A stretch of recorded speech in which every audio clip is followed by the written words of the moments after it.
It's time for Throwback Thursday, where we rewind to the greatest moments, memories, and music of our Gen X past.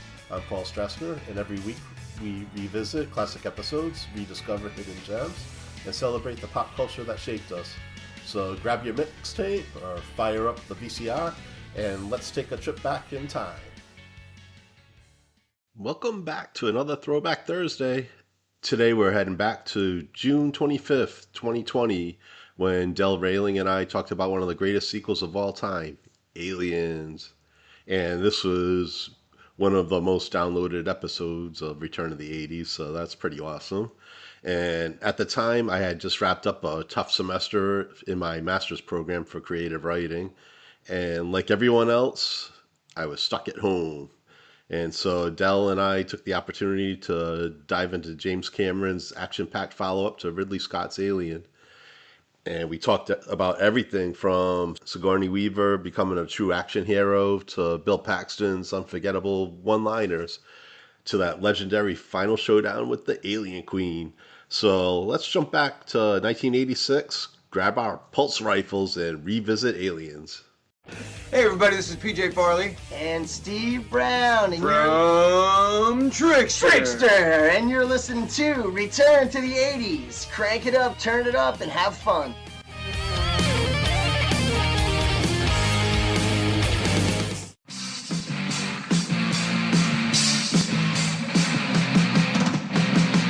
Welcome to Return to the 80s.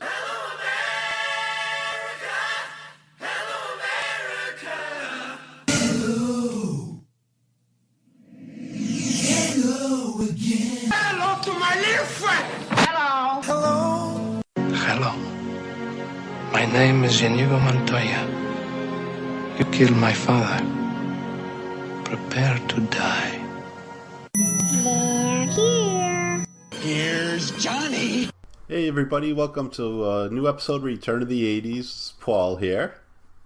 And, yep, you can introduce yourself. Oh, hey, I'm Dell. It's been a while. I've been really busy with school lately, so I just wrapped up one of my 10-week semesters, so now we have time to record something. So, Yeah, and I've been busy just staying at home. So yeah, that's been my life for 2 months. yeah, I like still working my regular hours, and then this class has been brutal. Literary theory I've been taking, so Just the title sounds terrible. yeah, but I did pretty good. I think I ended up with a B plus. So I mean, Congrats. all my other classes have been A's, but hey, I'll take a B plus. I would have killed for a B plus in high school, so I would have killed for a C in high school. Never mind. Yeah. So this is for my master's, so yeah, I'm happy with it. Now I get a week off and then back at it again. So wanted to take advantage of this time. What is it? Rodney Dangerfield and Back to School. He said ABC. You're in the top 3. What he should be happy with that. So there you go. Oh, that would be a good podcast episode too. Absolutely. Yeah. We'll live vicariously through Rodney, because who knows what's going to happen when people are going to be able to go back out to school and everything. No, I think it's happening, but we'll see. We'll see how that works out. Yeah. We get all these terms like second wave and all that stuff. So I guess spikes and all that. So we'll see what happens. But we'll do what we can. While we're at home, we can catch up on some 80s movies like we did here. So we get to this episode, we're gonna cover, as the title of the podcast will say, Aliens. This is the sequel to the movie Alien. When the first one came out, that was like a I feel like it was like a new wave of horror movies at the time. Like I feel like Halloween kicked it off, and then there was Friday the 13th, this one, The Thing, The Shining. It was like American Werewolf in London. There was like a ton of great horror movies that were coming out at this time, and the original Alien was one of them. Yeah, and that was the only one that actually was a horror movie in space. Yep. So that was the unique part of it. So Yeah, they were taking advantage of the. They were riding the Star Wars wave there. Yeah. Because all the space movies were huge once Star Wars hit, and then at the same time the horror movies were hitting, so they did kind of a hybrid of it.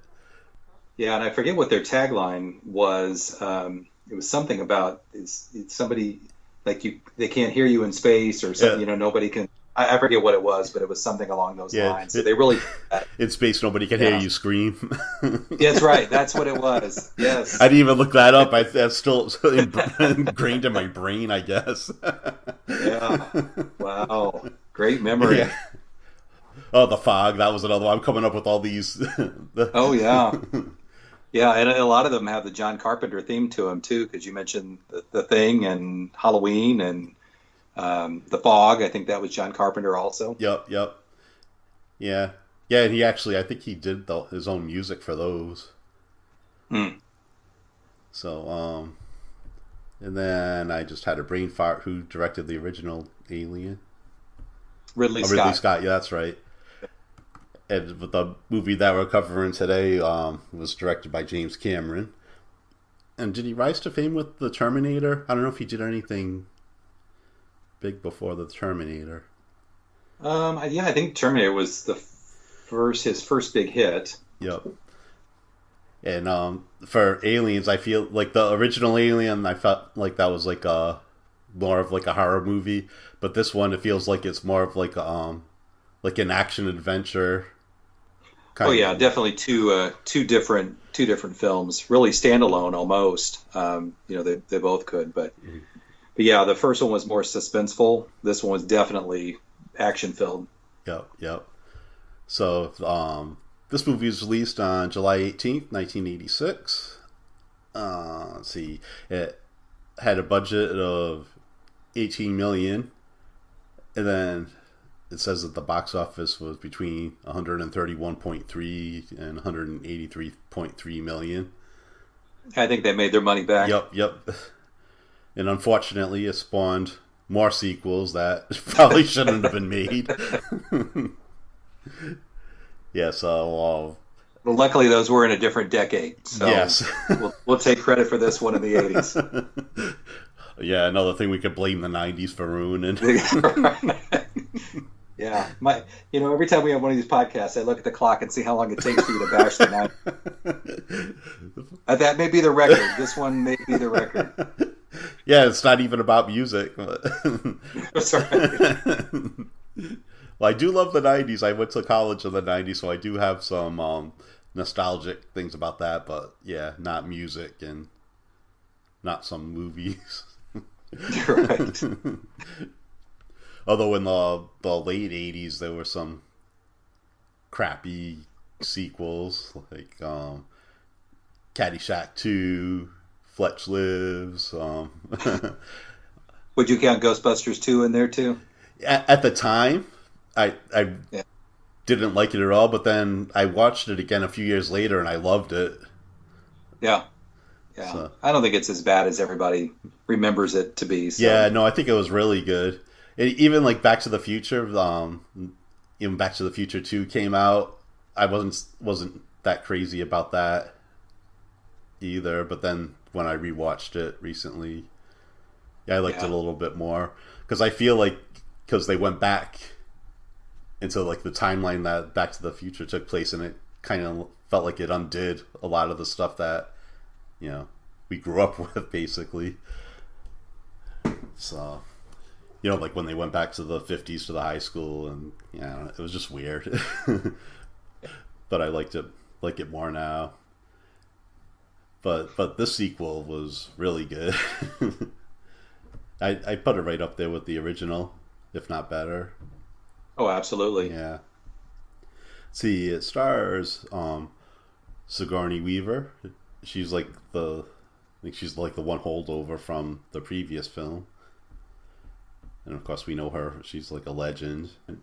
I've never wondered if, or I've always wondered if they did that on purpose with the intention that they were going to make a sequel, or if I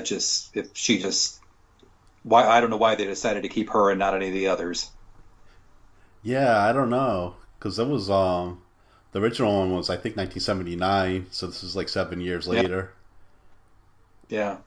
And a totally new director and everything, so yeah. But I'm glad they went back and did it. Yeah, she was like a big female role model for back then, because you had you didn't really have female action stars or anything like that. And like Carrie Fisher kind of started that, and then Sigourney Weaver. Well, and I'm looking back at the list of movies that she did. She had not done too many up to that point, but I think this is probably the first movie that she was the lead. I think there were a couple that she co-starred with other people, but I think this is the movie that she was the big star, her first one, Right? The biggest name, of the actors and actresses. So Yeah, because the original one that had a bunch of big names in that one. Yeah, Tom Skerritt, Harry Dean Stanton, John Hurt, Yaphet Kotto. So yep, lots of big names. Yeah. And at the time, you don't know that she's going to be, like, the first time you see it, you don't know that she's going to be one of the survivors when that ended. Yeah. But it turns out she's a badass. Let's see, who else we got here? Michael Biehn, a holdover from Terminator. Yep. James Cameron holdover there. Mm-hmm. Yep. And then after this, he would be in The Abyss. Oh, that's right. Yeah. I saw that in a drive-in theater in California. It's a long movie. Yeah.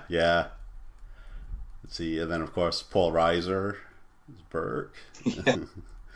Who was known for his comedy, so who would have ever thought that? I mean, I think he did a great job in this movie, but he played the villain very, very well. Yep. But I would not have expected him to, because they think Beverly Hills Cop. I mean, he was the guy that had the one-liners, and he was the funny guy in that movie, and I mean next to Eddie Murphy, and then in this, there really wasn't a lot of comedy. No. So he did a nice job. Yeah. He's a really good actor. Yeah. I never really got into Mad About You that much.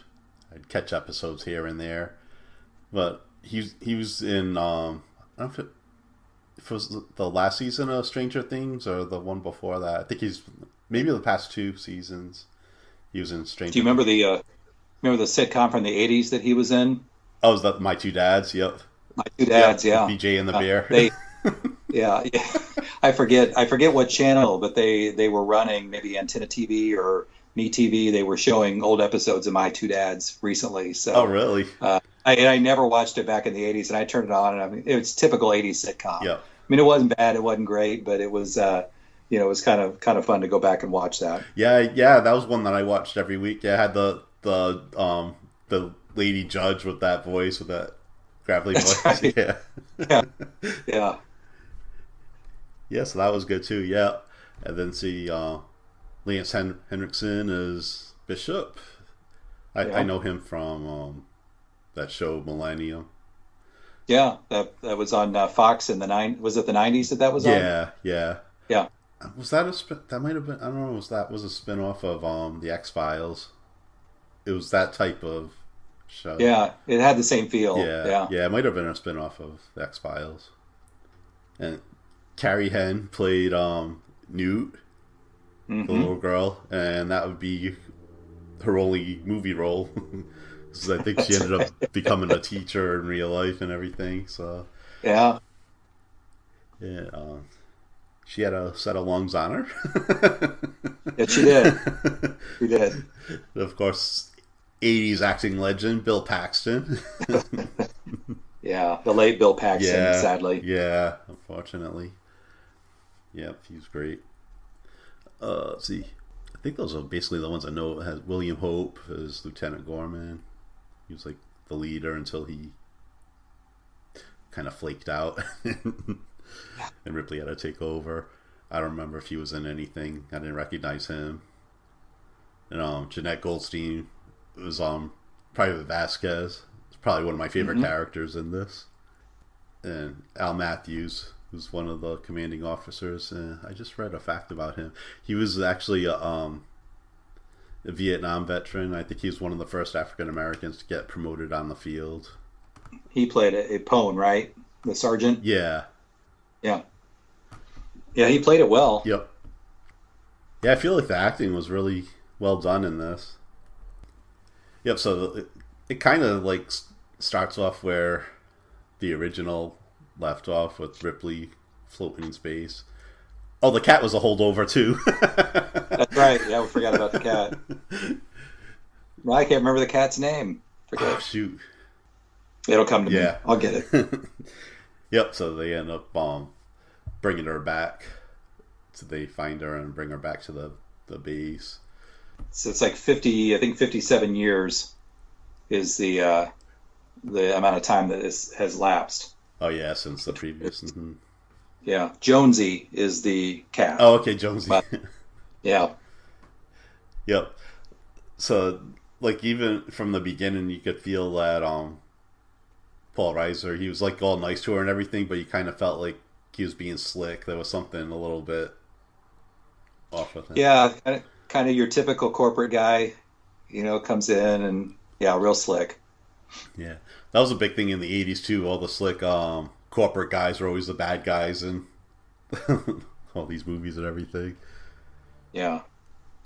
And they had a colony up there that they weren't hearing from, so they had to send the crew out to go see what was going on. And they took back to the place where Ripley came from, right? Yep. Where they discovered the eggs the first time. Yep, exactly. In the first movie, it was called Alien, and there was only one alien that they had to deal with. So when you hear the title Aliens, there's going to be trouble. Mm-hmm. Oh yeah. Yeah, they kind of weren't taking her seriously or anything. The version that you watched, did you watch the the director's cut or whatever they called it, or did you watch the original release? Yeah, I watched both. Yeah. Okay. Yep. Okay. So there were a lot of cutout scenes. Like, we find out that Ripley had a daughter. Yeah, but she finds out that the daughter has passed away. Yep. Yeah. Gone and everything. Yeah. Yeah, I was listening to the commentary. I did not know this. They said that they showed a picture of what was her daughter, an older version of the daughter, and it's actually Sigourney Weaver's mom, a picture of her mom, and that's the daughter in the movie. Oh, okay, yep. So I had no idea. So when Paul Reiser shows her the picture of her daughter, aged, that's actually Sigourney Weaver's mom. Wow. That's pretty cool. No idea. Yeah, a little trivia there. Yeah, that's awesome. But that was a deleted scene from the movie, the original release. Yep. And they also, and like another extra scene at the beginning is when you see Newt with her family and everything. And you kind of see what happens to them. She had her brother and her parents. So it shows them on that planet, that colony. Yeah. Yeah, the scenes, actually the deleted scenes are really, they add a lot to the movie. I mean, a lot of times you'll see the scenes that get cut from movies and you're like, well, that was pointless anyway. Mm-hmm. But when you see these scenes added back in, it really gives you a lot of insight as to what was going on. I mean, it works either way. Right. But I mean, the movie, I forget how long it is with those scenes in it, but it's a long movie to begin with. With those scenes, it probably adds another 15 minutes to it. Yeah. But I guess taking that Newt scene out, that leaves a little surprise from when we first meet her. But yes. But yeah, like these scenes, these extended scenes, they're not ones that you're like, oh, that's a waste. Like, it would have been really good if it was in the movie. Yeah. It's always neat when they release it later, though, and then you can find them on YouTube even, right. but they're not. It's neat to see them as part of the movie. So, but you've got to buy the Blu-ray or DVD to do that. So. Yep. Yeah, and it's good seeing it incorporated in the movie instead of just watching the scene isolated from everything else. Yep. But even if they did that, it's not like you rent some movies and watch some of the deleted scenes, and you it's like 5 or 10 minutes of your life that you won't get back. So. Yeah. But this is you completely get. Yeah, you completely get why it got cut, and it should have been. But yeah, these scenes though I think add a lot. Yep. Because they actually show one of the deleted scenes before they go back to the planet after they find out that they've set up a colony there. You see sort of the environment, the workers there. They're all kind of interacting. So in the original movie, though, you didn't see anybody. I mean, you saw them later in the film, right, but not as employees of the corporation. So sort of gave it again a different feel. So you knew that you knew how many people had been affected or how many people were potentially gone when you find out the communication has been cut off. Yeah, it kind of like humanizes them. So yeah. There's even a scene if you remember. There's a kid on what looks like a big wheel. If you remember those things, yeah. And he's just riding around in their little area there. So it looks like a factory or something. I don't know how you would describe that, but yeah, he's just rolling around on that thing. So very 80s. Yeah, big wheels. Those kids were. It was like a tire, and you'd be sitting down and be a tire in the front of you with the pedals on the tire, and on the part that you were sitting on, it had two big tires under you. Yeah, just like a 3-wheeler, and you pedal it, and you'd have like a little handbrake, and you pull on the brake and spin around and stuff. Yep. For hours and hours. Absolutely. I don't know if they have those anymore. Probably not. Probably not. Probably too dangerous. Yeah, exactly. People get hurt. Got to wear a helmet. Yeah, so. That would look crazy. Could you imagine your friends on big wheels with helmets when you were younger? Yeah. Can you imagine going out without a face mask now?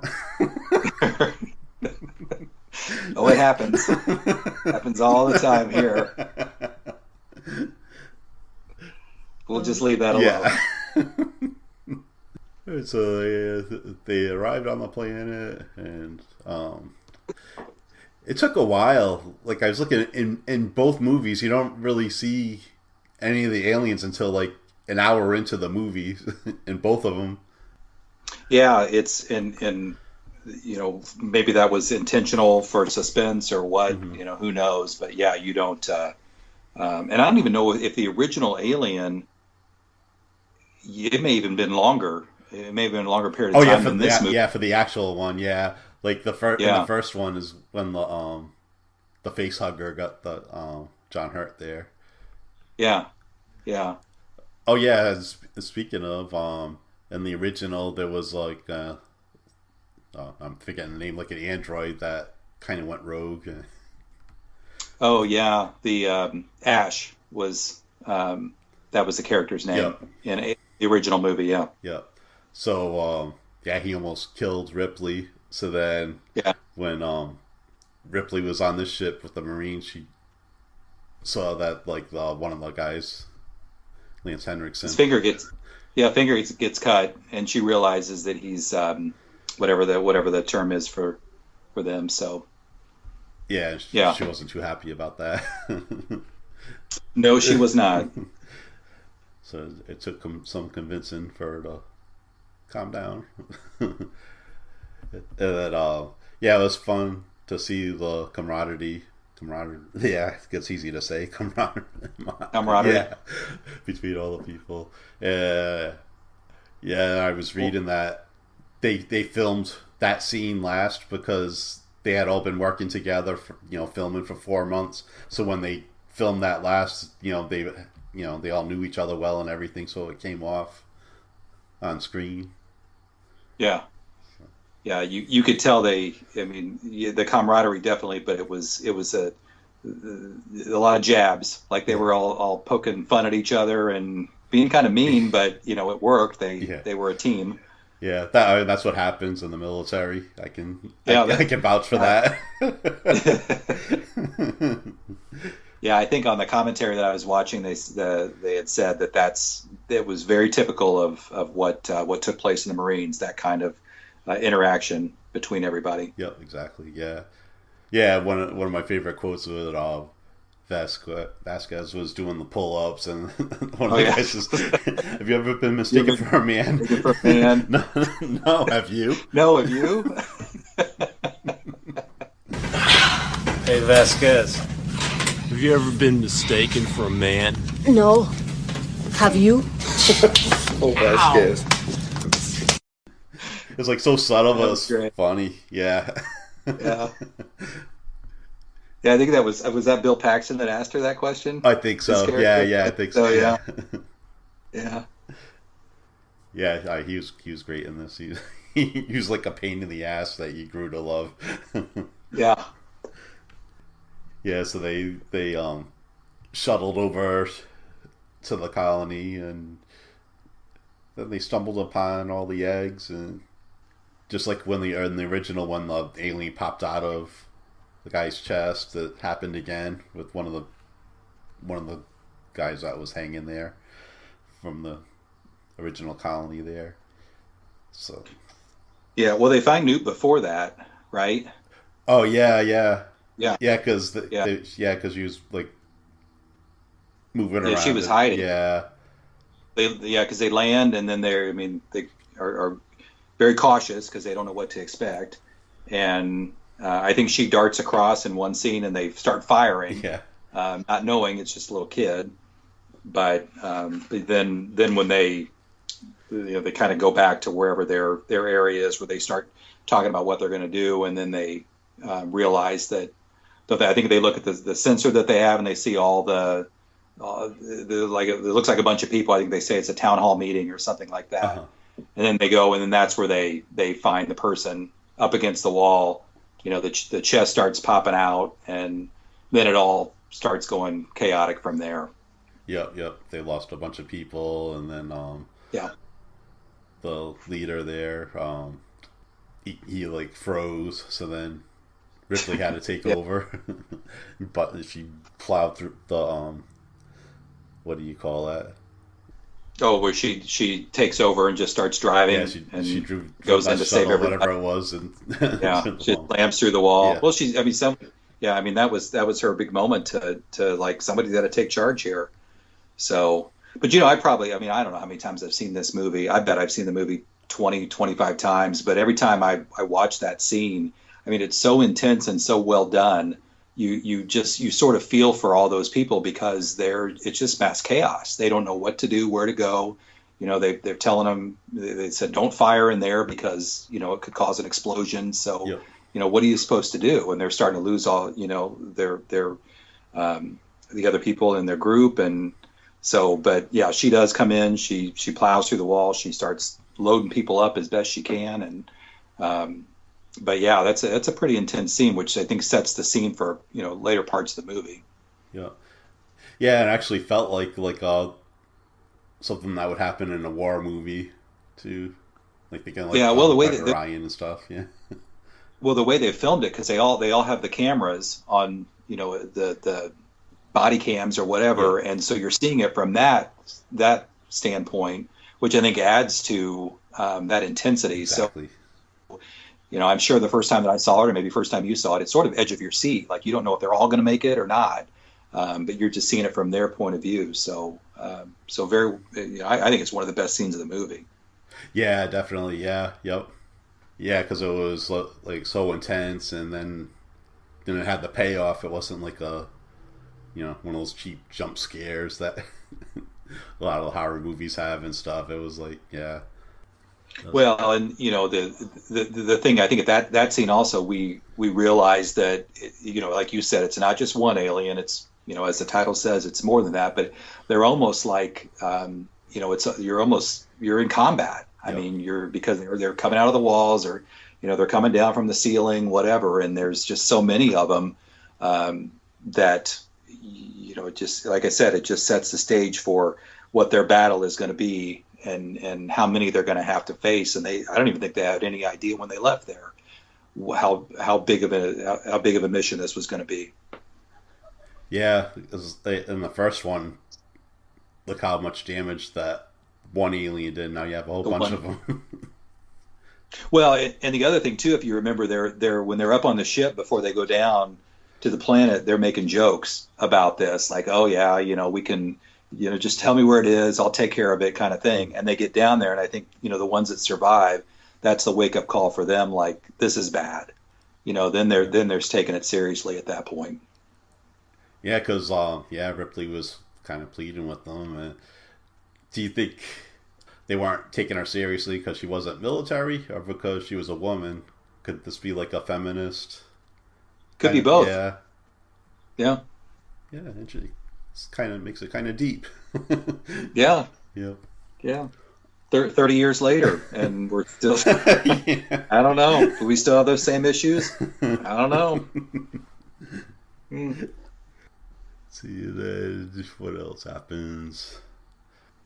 So the one scene after they finally get out of there, and I think they call the ship to come pick them up, and then you find out that there's an alien that's got a couple of those crew members that crashes, and then Carrie Hinn said that the line she says, if you remember when that scene ends, she's talking to Ripley and she says they mostly come at night, and then mostly.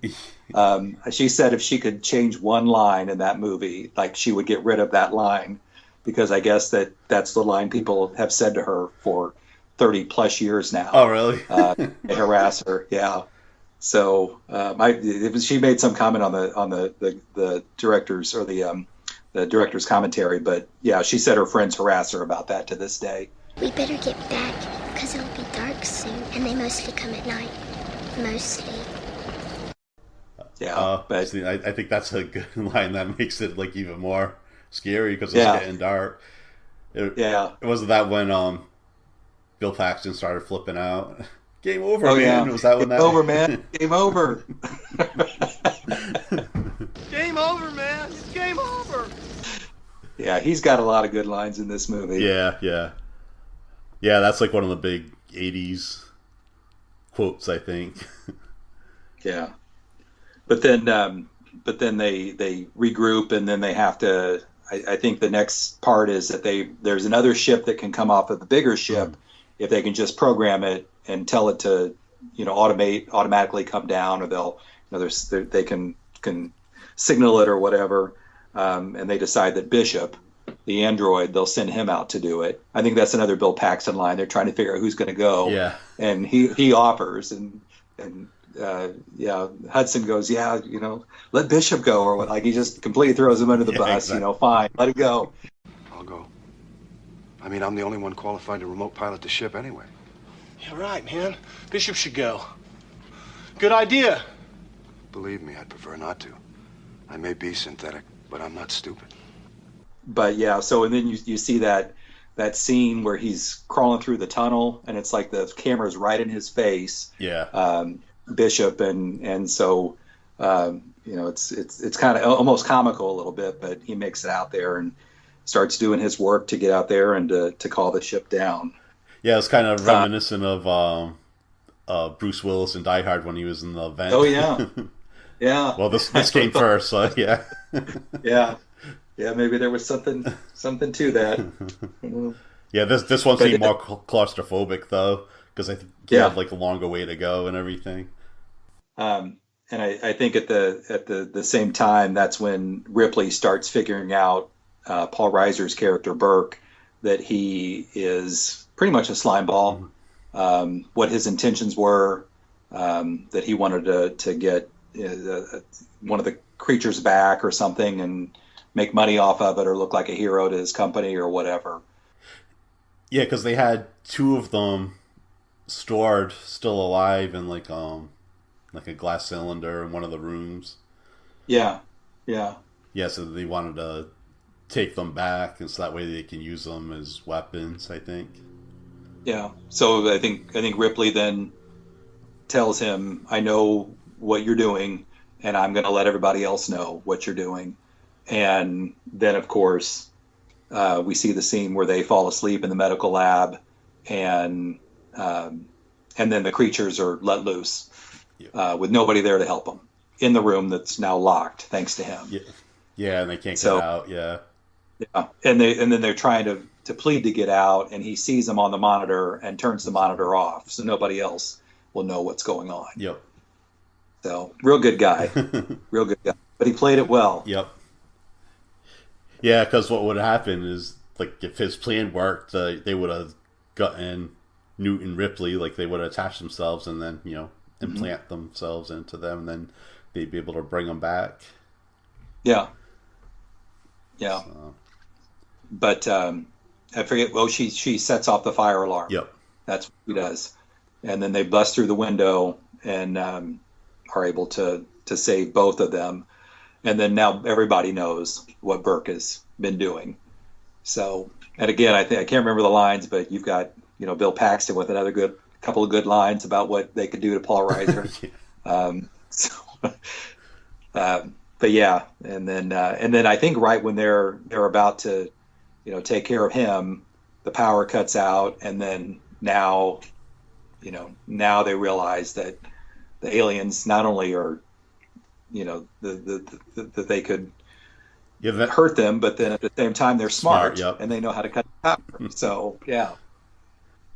Yep, and then there's that classic scene, I think, where and I forget which character it is, but where they think they're coming, they're trying to figure out how they're coming in to their room, and they go up and they look, and you kind of see him turn around, and all of a sudden you see these this group of aliens right there, and that again, then that then they start coming through the ceiling, and then the battle begins. Yeah, were they in the vent or something? Because they saw the dots that they were coming closer and closer, and they should have been like right in front of them, but there was nothing there because they was in the room, and then they went up in the vent, and that's where they were. Right, right. Yeah, it's Hicks that goes up and sees them. So, and then they just start firing, and then from that point on, it's just nonstop action. Yep. We lose. Bert took off, and he was gonna lock them in the room with the aliens. Yeah, that didn't work out too well for him because he ended up locking himself in the room. He has a chance to redeem himself right there, and he chooses not to, and then he gets it. I'm sure if I would have seen it in the movie theater, that's where everybody cheered. Yeah. Yeah. Unfortunately, I think that's when I don't know if Bill Paxton actually got killed in that scene, or they just took him. Oh, he did. Yeah, well, that's a good question. Yeah, but either way, it doesn't even matter anyway. But yeah, that was the last we saw of him. Yeah, yeah. Then like Newt and Ripley, what's his name? Terminator guy, getting away. Oh, Hicks? Yeah. Terminator guy. And then, they were almost away, and then Newt went down. She ended up falling down. They couldn't reach her. Yeah. It was interesting because I went back because I try to do some, as much research as I can before we do these podcasts. And there was Siskel and Ebert did a review of this movie, and it's on YouTube. Oh. And Siskel, Gene Siskel, did not like the fact that they put Newt in sort of a turmoil kind of. I mean, he said it just went on for too long, and he said he didn't like the movie for that reason. That he just thought, if you're going to put a kid in peril like that, then he checks out. So he was not happy with this movie, which was kind of surprising to me. I think Roger Ebert liked it, but Gene Siskel said for that very reason of what they did to Newt for about 15 minutes of the movie, he didn't care for it. I'll say I think that made it more powerful. Yeah, exactly. I agree. Because that's the thing. Then they had to they had a tracker on her, so Ripley knew that they'd be able to get her. So they saw that they went up and they found it. Was the ship got there, right? Or they were waiting for the ship to pull in? No, they were. Yeah, it was still in that building. They hadn't gotten on the ship yet. But whatever building with that huge elevator. Yeah, I mean that's all I remember is this elevator seemed to be whatever building it was in. But they were in that building, and then they found the Queen, with all those eggs and all the almost like bodyguard type aliens that were there guarding her. Yep. Oh yeah, she saw those when she went back and found Newt, I think. Right? Yeah. Well, the tracker fell off at one point, remember? Right. And she found the tracker, but it was on the ground, so there was no Newt. And then she heard Newt scream when she thought that she'd lost her, and that's where she found her in one of the eggs. Yep. Yeah, so that was something when she was like walking with her, and then all of a sudden she saw where she was in that big room with. Oh yeah.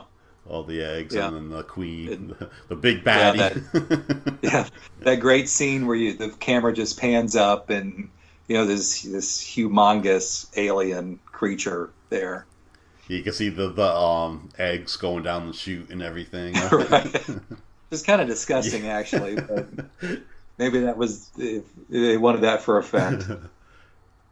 And I saw that they used that set afterwards as in the 1989 Batman movie. Oh, really? Yeah. And when they were doing that, when they got the set, that they still had some of the alien stuff there.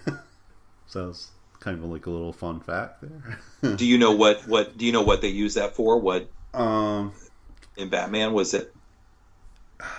I think it might have been the where that factory where the Joker ended up falling into the vat. Oh yeah, I think that might have been where it was. It's like that's corporation or whatever.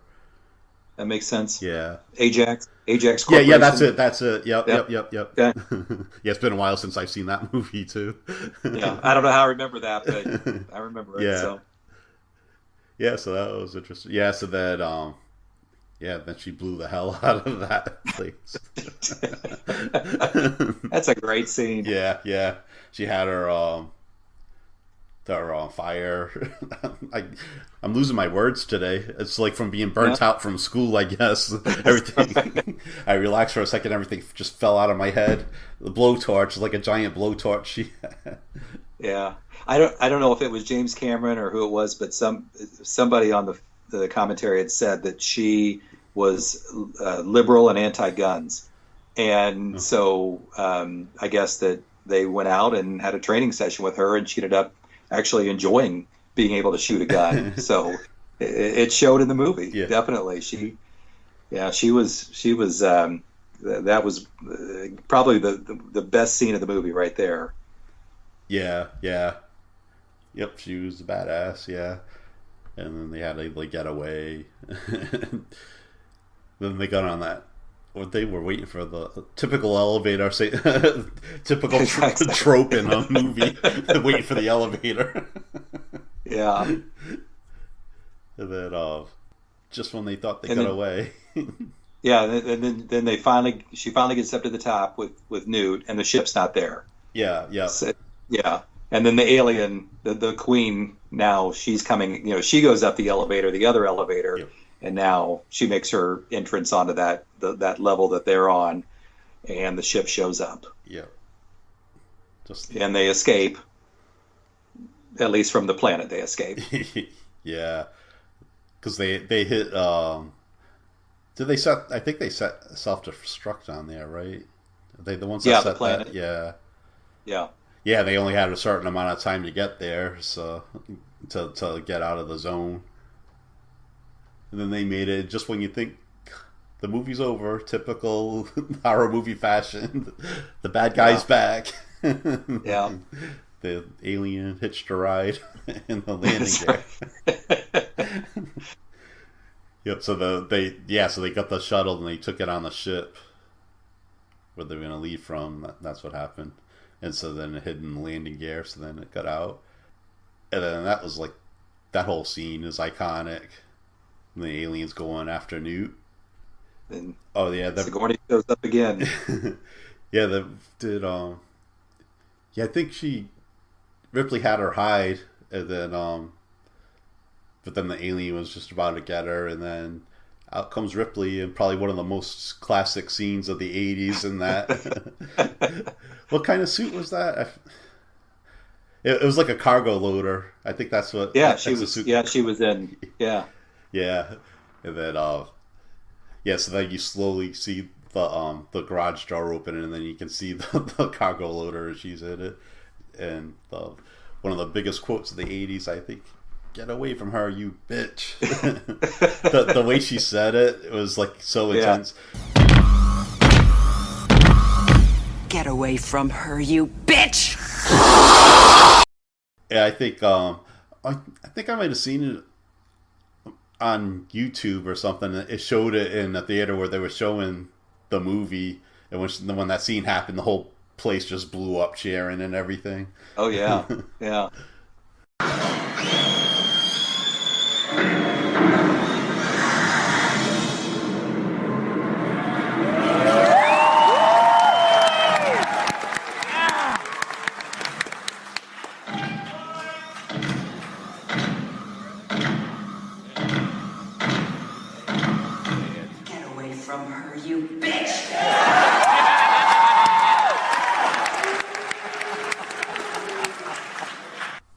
Yep, so then they did battle.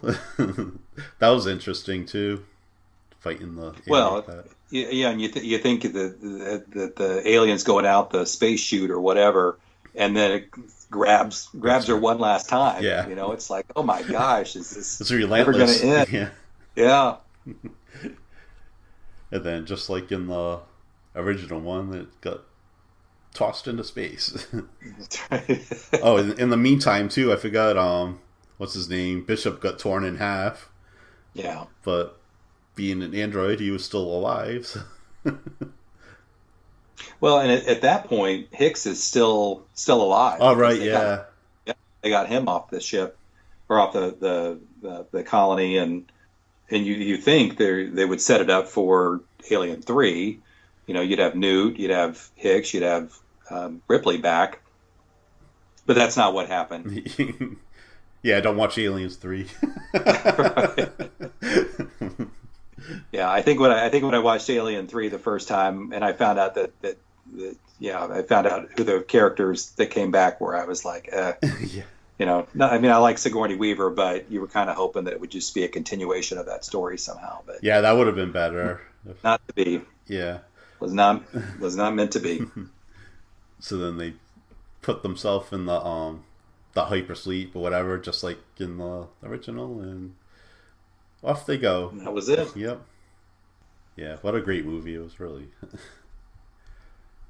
Yeah, and I thought that I thought I'd heard that they were talking about doing another movie, and it was supposed to take place between 2 and 3, but there have been so many ideas tossed around about that, but I thought that there was word that she was going to come back at some point. But I don't know. I don't know if I want another Alien sequel. I may be fine with the way this ended. Yeah, I didn't mind Alien 4 or whatever, but you have to see 3 to understand it, and it's probably not worth it. No. And I haven't. Have you seen the Alien vs Predator movies? Is there more than one of those? I have not. No. Any good? No, I haven't seen them either. Okay. Yeah, so maybe people can let us know how those are. I'm sure not that great, I don't imagine. And then I haven't seen the prequels either, and I think they're actually getting decent reviews if I'm remembering right. Yeah, I saw part of. I may have seen all of it, Covenant, but it just seemed extremely violent and gory, and maybe that's just the style now. But it just a couple of scenes I just kind of cringed. It wasn't my thing. Mm-hmm. So was that the? I just looked and. Yeah, and I just looked, and Ridley Scott, this is as of June 4th of 2020, says that he's looking to do another prequel, you know, the third one with Prometheus and then Alien Covenant, do a third prequel. So that appears to still be in the works. Was he involved with those other prequels? You know? I think he was. I want to say he at least did. I don't know. I don't know I have to watch. I guess I should go back and watch them. Yeah, it said he was a director for both of those. Oh, okay. So yeah, but yeah, the story continues. Yeah, there are books, there are graphic novels. So this is a huge franchise, and I think that with Disney somehow has the rights to it with their purchase of Fox. Oh, so yeah. So we'll see. Interesting. Yeah, I don't know. Yeah, so I like the first two, but the fourth one was okay. Fourth one's got Winona Ryder, right? Yep. Mm-hmm. Okay. Yeah. Yeah, so I like that one. Yeah, the third one I just didn't like it all. I don't think you're alone. Yeah. And I'm not saying I can find the good in anything, like it's art, so, but I don't know, it just kind of like ruined this movie, and then the story itself wasn't that good, so. Well, you should maybe we should go back and watch the prequels. I think with Prometheus that I've heard, could be wrong, but I've heard that there's a tie-in to the original movies, but it's not until the very end of the movie. It's only what I've heard. I could be wrong. Yeah, I think that's what I heard too. Yeah. Okay. Yeah. But it might be worth a watch. Yeah, I'd like to check them out. But I had gotten HBO to watch this for the month, and so I just did it for the month, and now I don't have it anymore. They just rolled out their Max, app, HBO Max. Yeah. Yeah. So you cut it off too soon. Yeah, no thanks. So was it like $14 or $17 a month? Oh, well, never mind then. Yeah. Yeah, if it was like less than $10 maybe, but there's too much now. Yeah. That's pretty expensive for streaming service. Yeah. But I know there's a lot on there. But yeah. With I get Spotify, like I pay for the premium for that, and then Lizzie actually told me about this, that if you're a student you get a discount. I think it was either $4.99 or $5.99. You get a student discount, and then when you do that you get Showtime and Hulu for free. So now I have Showtime, but the Aliens isn't on there, so now I'm watching. Well, it's been a while since I watched it, but I want to catch up on Homeland. Watch that. That's a good series. Claire Danes. I don't know. I think that's about all I have for this. Do you have any final thoughts? No. Aliens is. You said it's on HBO, right? If anybody wants to check it out. Yep. Yeah, I have like the Amazon Fire Stick, and so like you do a search and it goes through Amazon, but you're actually getting like the HBO app through Amazon to do that. Not a lot of stuff, but like I've already seen Game of Thrones, like all the series that was on there. I either wasn't interested or I already saw it, so I was going to keep that. I would like to see those prequels though. So if any of you want to give us your thoughts on Aliens, you can like contact us. Hey, by the way, and I know we're recording this middle of June here, but I just looked, and 5 hours ago, Cinema Blend, the website, has posted that the next installment of Aliens, says Alien 5, is reportedly all about Sigourney Weaver's Ripley. So I guess that they're yeah. So that's what I alluded to earlier when I said that I thought they were going to try to tie something in with the original movies, and this looks like it's going to be.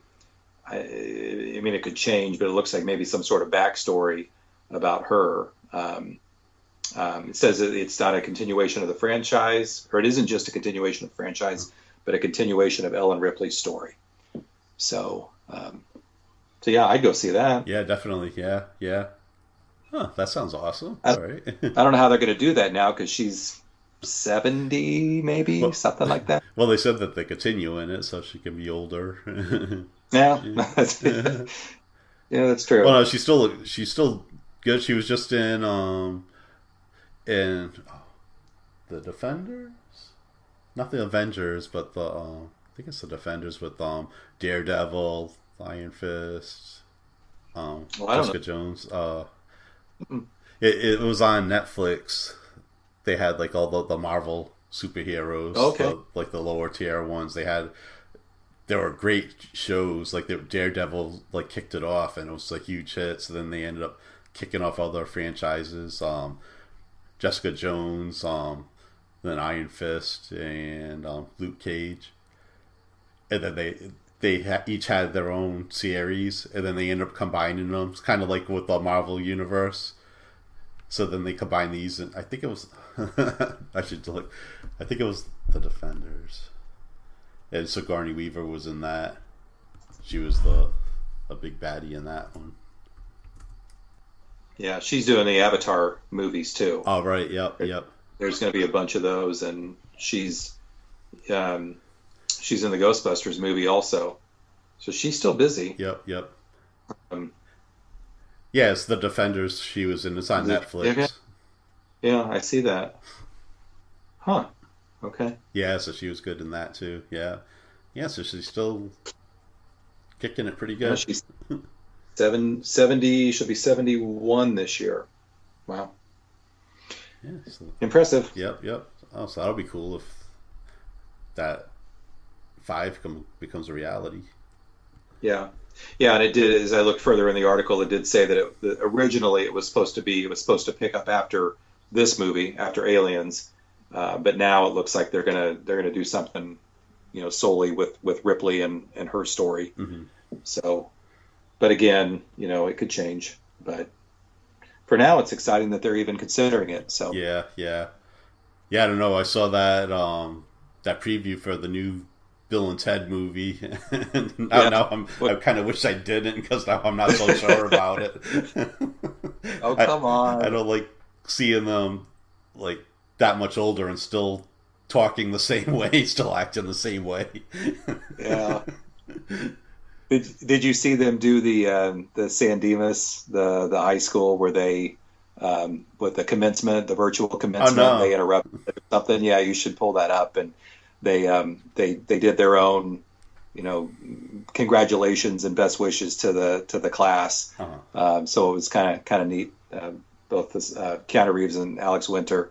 I don't remember if they were in character or not, but it was still, it was kind of cool. But yeah, it's happening. I guess that the question will be: are they going to be able to release that in the movies, the movie theaters, or is it go straight to on demand, or what are they going to do with that now with the timing? Yeah. Of everything? So who knows?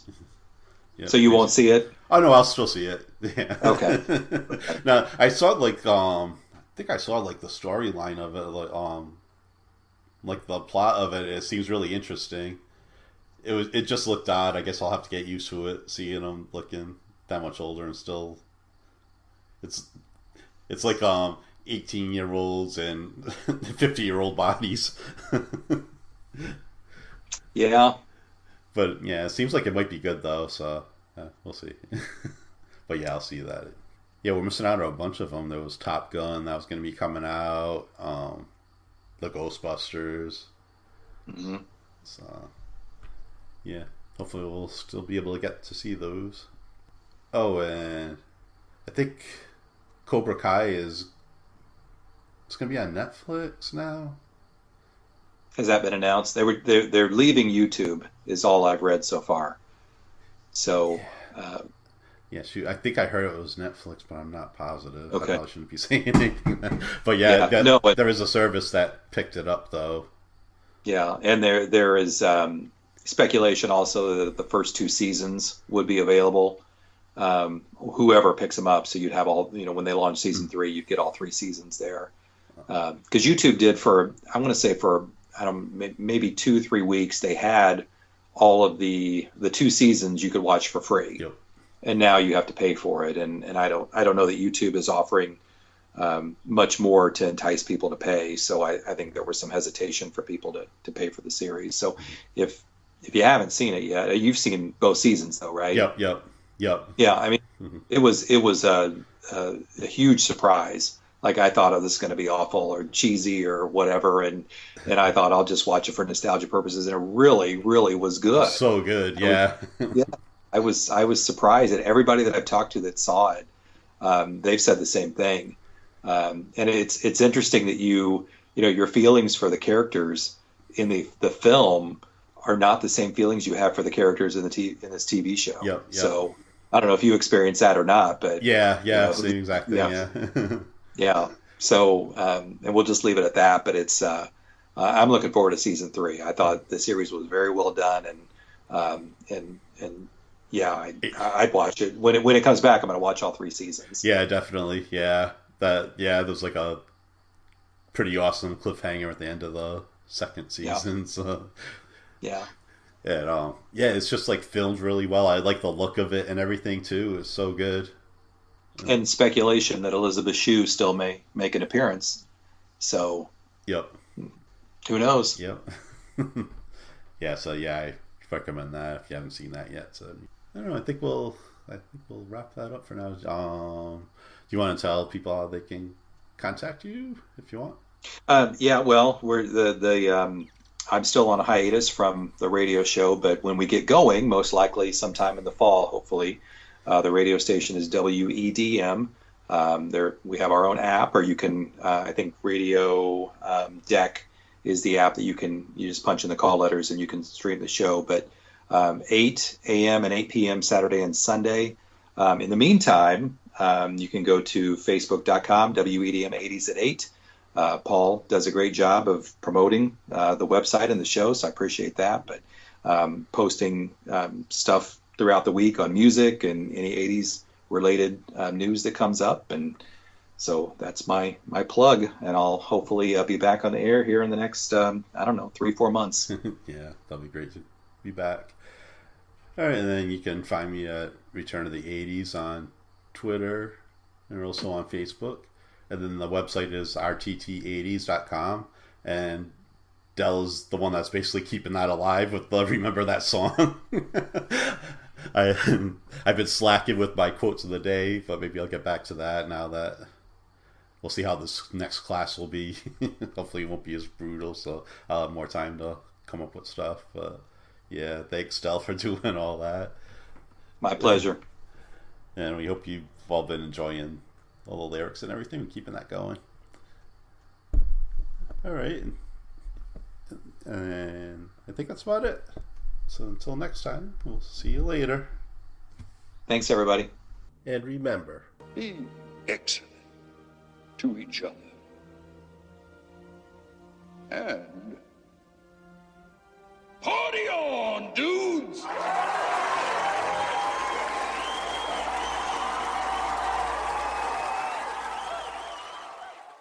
Sit, Lizzie, sit. Good dog.